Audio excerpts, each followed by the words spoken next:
राधे राधे। श्री हरिदास श्री कुंज बिहारी। कैसे हैं आप सभी लोग? आई होप कान्हा जी की कृपा से आप सभी लोग अच्छे होंगे और स्वस्थ होंगे। उत्पन्ना एकादशी का व्रत कब रखा जाएगा और उसका पारण समय क्या है? मार्गशीर्ष मास के कृष्ण पक्ष की एकादशी का जो तिथि आरंभ है 26 नवंबर 2024 को है। एकादशी उत्पन्ना एकादशी का व्रत रखा जाएगा। उदय तिथि के अनुसार ही हम हर व्रत को रखते हैं। तो 26 नवंबर को रात 1:01 पर जो आरंभ होगा और जो इसकी एकादशी की समाप्ति होगी 27 नवंबर को सुबह 3:47 पर। उदय तिथि के अनुसार हम सारे व्रत को रखते हैं, तो इसलिए 26 नवंबर को व्रत रखा जाएगा और 27 नवंबर को जो पारण का समय होगा दोपहर में 1:13 से लेकर 3:47 तक रहेगा। ये व्रत थोड़ा सा लंबा हो जाएगा क्योंकि कभी कभी जो समय होता है वो बढ़ जाता है, तो उसी के अनुसार ही हम लोगों को व्रत का पारण करना है। जबकि जब व्रत का पारण हो तभी व्रत का पारण किया जाए, जो कि पूर्ण रूप से फल की प्राप्ति हो। उत्पन्ना एकादशी के व्रत की कथा और महत्व भी जानेंगे साथ ही साथ में। तो अब हम जानते हैं उत्पन्ना एकादशी का महत्व। धर्मराज युधिष्ठिर कहने लगे कि हे भगवान, मैंने कार्तिक कृष्ण शुक्ल एकादशी अर्थात प्रबोधिनी एकादशी या देवउठनी एकादशी का विस्तार मैंने पूर्ण वर्णन के अनुसार सुना। अब आप कृपया करके मुझे मार्गशीर्ष माह के कृष्ण पक्ष की एकादशी के विषय में भी बतलाइए और इस एकादशी का क्या नाम है, इसके व्रत का क्या विधान है, इसकी क्या विधि है, इसका व्रत करने से किस फल की प्राप्ति होती है, और कृपया करके मुझको ये सब कुछ विधान पूर्वक से कहिए। भगवान श्री कृष्ण जी बोले, मार्गशीर्ष माह के कृष्ण पक्ष में आने वाली इस एकादशी को उत्पन्ना एकादशी कहा जाता है। ये व्रत संखो उद्धार तीर्थ में स्नान करने और करके भगवान के दर्शन करने से जो फल प्राप्त होता है उसके बराबर पुण्य मिलता है। व्रत करने वाले भक्त को चोर, पाखंडी, परस्त्रीगामी, निंदक, मिथ्याभाषी तथा किसी भी प्रकार के पापी से बात नहीं करनी चाहिए। इसका महत्व मैं तुमसे कहता हूँ, ध्यान पूर्वक से सुनो। उत्पन्ना एकादशी के व्रत की कथा। युधिष्ठिर कहने लगे कि हे भगवान, आपने हजारों यज्ञ और लाख गोदान को भी एकादशी व्रत के बराबर नहीं बताया, तो ये तिथि सब तिथियों से उत्तम कैसे हुई, मुझे बताइए। तो भगवान कहने लगे, कृष्ण जी कहने लगे कि हे युधिष्ठिर, सतयुग में मूर नामक दैत्य उत्पन्न हुआ और वह बड़ा ही बलवान और भयानक था। उस प्रचंड दैत्य ने इंद्र आदि, वसु, वायु, अग्नि आदि सभी देवताओं को पराजित करके भगा दिया।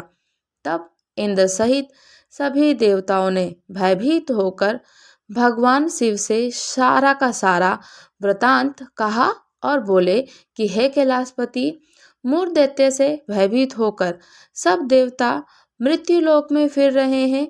तब भगवान शिव जी ने कहा, हे देवताओं, तीनों लोकों के स्वामी, भक्तों के दुखों का नाश करने वाले भगवान विष्णु जी के शरण में जाओ, वे तुम्हारे दुखों को दूर कर सकते हैं।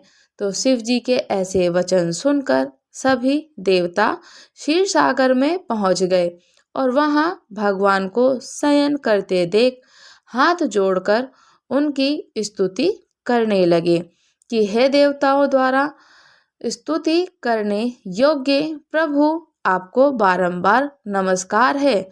देवताओं की रक्षा करने वाले मधुसूदन, आपको मेरा नमस्कार है। आप हमारी रक्षा करें। दैत्यों से भयभीत होकर हम सब आपकी शरण में आए हैं, हमारी रक्षा करें। आप इस संसार के कर्ता धर्ता, माता पिता, उत्पत्ति और पालनकर्ता और संहार करने वाले हैं। सबको शांति प्रदान करने वाले हैं। आकाश और पाताल भी आप ही हैं। सबके पितामह ब्रह्मा, सूर्य, चंद्र, अग्नि, सामग्री, होम, आहुति, मंत्र, तंत्र, जप, यजमान, यज्ञ, कर्म, कर्ता, भोक्ता भी आप ही हैं। आप सर्वव्यापक हैं। आपके सिवा तीनों लोकों में चर तथा अचर कुछ भी नहीं है। हे भगवान, दैत्यों ने हमको जीतकर स्वर्ग से भ्रष्ट कर दिया है और बहिष्कार कर दिया है, निकाल दिया है, और हम सब देवता इधर उधर भागे भागे फिर रहे हैं। आप उन दैत्यों से हम सबकी रक्षा करें। इंद्र के ऐसे वचन सुनकर भगवान विष्णु कहने लगे कि हे इंद्र, ऐसा मायावी दैत्य कौन है जिसने सब देवताओं को जीत लिया, और उसका नाम क्या है, उसमें कितना बल है और किसके आश्रय में है, तथा उसका स्थान कहाँ है, ये सब कुछ मुझसे कहो और मुझे बताओ। तो भगवान ने ऐसे वचन सुनकर इंद्र बोले कि भगवान, प्राचीन समय में एक नाड़ीजंग नामक राक्षस था। उसके महापराक्रमी और लोक विख्यात मूर नाम का एक पुत्र हुआ। उसकी चंद्रावती नाम की नगरी है। उसी ने सब देवताओं को स्वर्ग से निकालकर वहां अपना अधिकार जमा लिया है। उसने इंद्र, अग्नि, वरुण, यम, वायु, ईश, चंद्रमा, नक्षत्र आदि सबको अपने स्थान से अधिकार कर लिया है, अपना अधिकार बना लिया है। सूर्य बनकर स्वयं ही प्रकाश करता है, स्वयं ही मेघ बनकर बैठा है और सबसे अजय है। हे असुर निकंद, उस दुष्ट को मारकर देवताओं की अजय बनाइए। ये वचन सुनकर भगवान ने कहा, हे देवताओं, मैं शीघ्र ही उसका संहार करूंगा। तुम चंद्रावती नगरी जाओ। इस प्रकार कहकर भगवान सहित सभी देवताओं ने चंद्रावती नगरी की ओर प्रस्थान किया। उस समय जब दैत्य मूर सेना सहित युद्ध भूमि में गरज रहा था, उसकी भयानक गर्जना सुनकर सभी देवता भय के मारे चारों दिशाओं में भागने लगे। जब स्वयं भगवान रणभूमि में आए तो दैत्य उन पर भी अस्त्र और शस्त्र आयुध लेकर के दौड़े। भगवान ने उन्हें सर्प के समान अपने बाणों से बींध डाला।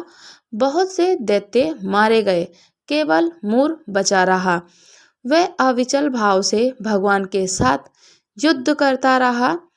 भगवान ने जो भी तीक्ष्ण बाण चलाते वे उसके पुष्प सिद्ध होते, वह पुष्प सिद्ध होता था और उसका शरीर छिन्न भिन्न हो गया, किंतु वह लगातार युद्ध करता ही रहा। दोनों के बीच में मल्ल युद्ध भी हुआ। 10,000 वर्ष तक उनका युद्ध चलता रहा, किंतु मूर नहीं हारा। थककर भगवान बद्रिका आश्रम को चले गए। वहां हेमवती नामक सुंदर गुफा थी। उसमें विश्राम करने के लिए भगवान उसके अंदर प्रवेश कर गए और ये गुफा 12 योजन लंबी थी और उसका एक ही द्वार था। विष्णु भगवान वहां योग निद्रा की गोद में सो गए। मोर भी पीछे पीछे आ गया और भगवान को सोया देखकर मारने को आगत हुआ। तभी भगवान के शरीर से उज्जवल कांतिमय रूप वाली देवी प्रकट हुई और देवी ने राक्षस मूर को ललकार कर युद्ध किया और उसे तत्काल मौत के घाट उतार दिया। तब श्री हरि जब योग निद्रा की गोद से उठे, तब सब बातों को जानकर उस देवी से कहा कि आपका जन्म एकादशी के दिन हुआ है, अतः आप उत्पन्ना एकादशी के नाम से पूजित होंगी और आपके भक्त भी वही होंगे जो मेरे भक्त हैं। तो बोलिए श्री लक्ष्मी नारायण भगवान की जय हो। बोलिए श्री हरि विष्णु नारायण की जय हो। बोलिए एकादशी भगवान की जय हो। एकादशी माता की जय हो। अगर आप लोगों ने अभी तक हमारे चैनल को सब्सक्राइब नहीं किया है तो चैनल को सब्सक्राइब कर लीजिए, लाइक कीजिए, शेयर कीजिए और कमेंट करके बताइएगा कि आपको कथा कैसी लगी। और साथ ही साथ में मुझको सब्सक्राइब करना आप लोग तो बिल्कुल भी ना भूलें, जल्दी से सब्सक्राइब कर लीजिए। अच्छे से अच्छे प्यारे प्यारे से मुझे पॉजिटिव कमेंट्स करके बताइए कि आपको कथा कैसी लगी। और पारण का समय 1:13 से लेकर 3:47 तक रहेगा। दोपहर का समय 27 नवंबर 2024 को। राधे राधे। श्री हरिदास श्री कुंज बिहारी।